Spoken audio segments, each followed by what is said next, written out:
இந்திய கடற்படையில் இந்த சிவிலியன் ஸ்டாஃப் அப்படின்னு சொல்லுவாங்க இல்லையா, group B and group C notification announce பண்ண போகிறாங்க. சென்னையில் போஸ்டிங் அனௌன்ஸ் பண்ணியிருக்காங்க. அதை டீட்டெயிலாக பார்க்கலாம். ஸோ குவாலிஃபிகேஷன் 10th பாஸ் பண்ணவங்க, 12th பாஸ் பண்ணவங்க, ஐடிஐ, டிப்ளமோ டிகிரி எல்லாருமே அப்ளை பண்ணலாம். ஆனால் ஸ்டாஃப் நர்ஸ் இங்கே பாருங்கள், இது வந்து குரூப் பி தான், நான் கெசட்டட் அப்படின்னு சொல்லியிருக்காங்க. சேலரி 44 1 lakh இருக்கும். ஸோ பேசிக் 44 ப்ளஸ் உங்களுக்கு நேவி அலவன்ஸ் அதெல்லாமே இருக்கும். வெஸ்டர்ன் நாவல் கமாண்டில் அனௌன்ஸ் பண்ணியிருக்காங்க. ஓகேங்களா.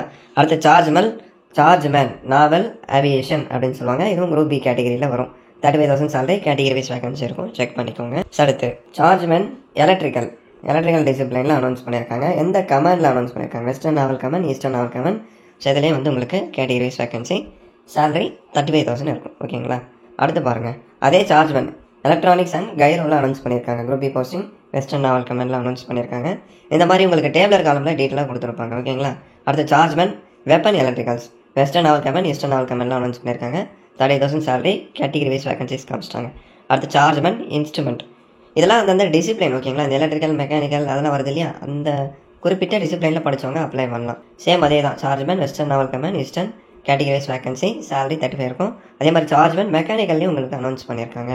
அதே மாதிரி சார்ஜ்மேன் ஹீட் இன்ஜினில் உங்களுக்கு அனௌன்ஸ் பண்ணியிருக்காங்க. இந்த மாதிரி டிசிப்ளின் வைஸ் வேகன்சிஸ் இருக்கும், தரவாக செக் பண்ணிக்கோங்க.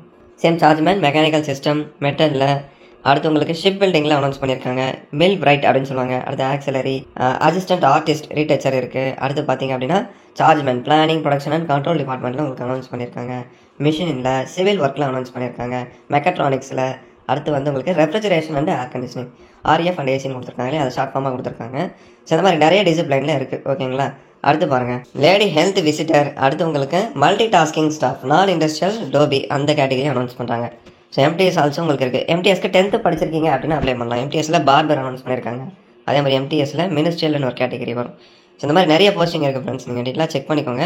எம்டிஎஸ், நான் இண்டஸ்ட்ரியல், ட்ரெஸ்ஸரும் வந்து உங்களுக்கு அனௌன்ஸ் பண்ணியிருக்காங்க. ஸோ இப்போ இதில் பார்த்தீங்க அப்படின்னா என்னென்ன போஸ்டிங், ஓகேங்களா, அதுக்கு எவ்வளோ ஏஜ் இருக்கணும், அதுக்கான குவாலிஃபிகேஷன் என்ன, இதில் வந்து கொடுத்துருக்காங்க பாருங்கள். Assistant artist, retoucher, pharmacist, cameraman, store superintendent, fire engineer, fireman, store keeper, civilian motor driver, tradesman, pest control worker, lady health visitor, MTS. So அதுக்கான ஏஜ் லிமிட் கொடுத்துட்டாங்க. அடுத்து லாஸ்ட்டாக உங்களுக்கு அதுக்கான qualification, chargeman electricals and gyro, அதுக்கு என்ன படிச்சிருக்கணும்? Degree in science with physics or chemistry படிச்சிருந்தா அப்ளை பண்ணலாம். Or diploma in electronics and instrumentation, electrical and communication, electronics and telecommunication படிச்சிருக்கீங்க அப்படின்னா நீங்கள் அப்ளை பண்ணலாம். அடுத்து chargeman instrument, same BSc physics or chemistry complete பண்ணியிருந்தாலும் ஓகே, இல்லை இந்த எலக்ட்ரானிக்ஸில் டிப்ளமோ படிச்சிருந்தாலும் அப்ளை பண்ணலாம். சார்ஜ்மேன் மெக்கானிக்கல், அதே தான், BSc physics or chemistry or mathematics, இல்லை டிப்ளமோ மெக்கானிக்கல் முடிச்சிருந்தாலும் அப்ளை பண்ணலாம். இந்த 3த்துக்குமே. ஓகேங்களா. அதே மாதிரி சார்ஜ்மேன் மெட்டல் அனௌன்ஸ் பண்ணியிருக்காங்க. ஷிப் பில்டிங் எல்லாமே basic physics or chemistry or diploma mechanical படிச்சிருக்கீங்க அப்படின்னா நீங்கள் அப்ளை பண்ணலாம். எக்ஸ்பீரியன்ஸ் தேவையில்லை. ஓகேங்களா. எல்லாமே அதே தான், அதே குவாலிஃபிகேஷன் தான் வந்து கொடுத்துருக்காங்க.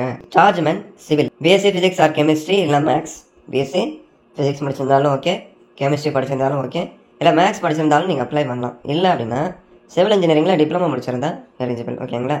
அடுத்து சார்ஜ்மேன் மிஷின். ஸோ மிஷின் அப்படின்னாலும் அதில் விட மெக்கானிக்கல் இன்ஜினியரிங்கில் டிப்ளமோ கம்ப்ளீட் பண்ணியிருந்தால் அப்ளை பண்ணலாம். இல்லை அப்படின்னா BSc physics chemistry or maths complete பண்ணியிருந்தால் அப்ளை பண்ணிக்கலாம். ஸோ இந்த மாதிரி குவாலிஃபிகேஷன்ஸ் இருக்குது, நீங்கள் டீட்டெயிலாக செக் பண்ணிக்கோங்க.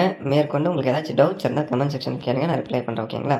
இதில் ஏஜ் ரிலாக்ஸேஷன் இருக்குது. ஏஜ் பாராட்டா எஸ்சி எஸ்டி ஓபிசிக்கு ஆஸ் யூஷுவல் ரிலாக்ஸேஷன் கொடுத்துருக்காங்க. அதை யூஸ் பண்ணி நீங்கள் அப்ளை பண்ணிக்கலாம். ஸோ ஒரு போஸ்டிங்கோட ஜாப் நேச்சர் வந்து தரவை காமிச்சிருக்காங்க. எக்ஸாமினேஷன் ஃபீ இருக்குது ஃப்ரெண்ட்ஸ், 295 எக்ஸாமினேஷன் ஃபீ வந்து நீங்கள் பே பண்ணுற மாதிரி இருக்கும்.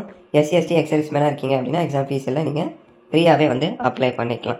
ஃபீஸ் ஒன்ஸ் பே பண்ணிவிட்டா ரீஃபண்ட் பண்ண மாட்டாங்க. அடுத்து செலெக்ஷன் எப்படி இருக்கும் அப்படின்னா கட்டாயம் உங்களுக்கு எக்ஸாமினேஷன் இருக்கும். அப்ளிகேஷனை ஷார்ட் லிஸ்ட் பண்ணுறாங்க. அடுத்து உங்களுக்கு எக்ஸாமினேஷன் கண்டக்ட் பண்ணுறாங்க. ஆன்லைன் சிவிடி கண்டக்ட் பண்ணுறாங்க. ஸோ இங்கிலீஷ் அண்ட் ஹிந்தியில் இருக்கும். இங்கிலீஷில் அட்டன் பண்ணிக்கலாம். மல்டிபிள் சாய்ஸ் தான். General intelligence, awareness, aptitude, English language, 100 question 100 mark. So 90 நிமிஷம். ஓகேங்களா. 1.5 மணி நேரம் எக்ஸாம் வந்து கண்டக்ட் பண்ணுறாங்க.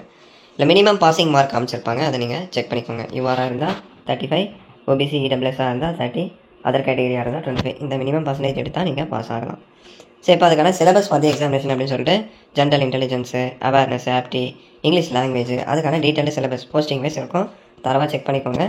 ஏதாச்சும் டவுட்ஸ் இருந்தால் கேளுங்க. ஓகேங்களா.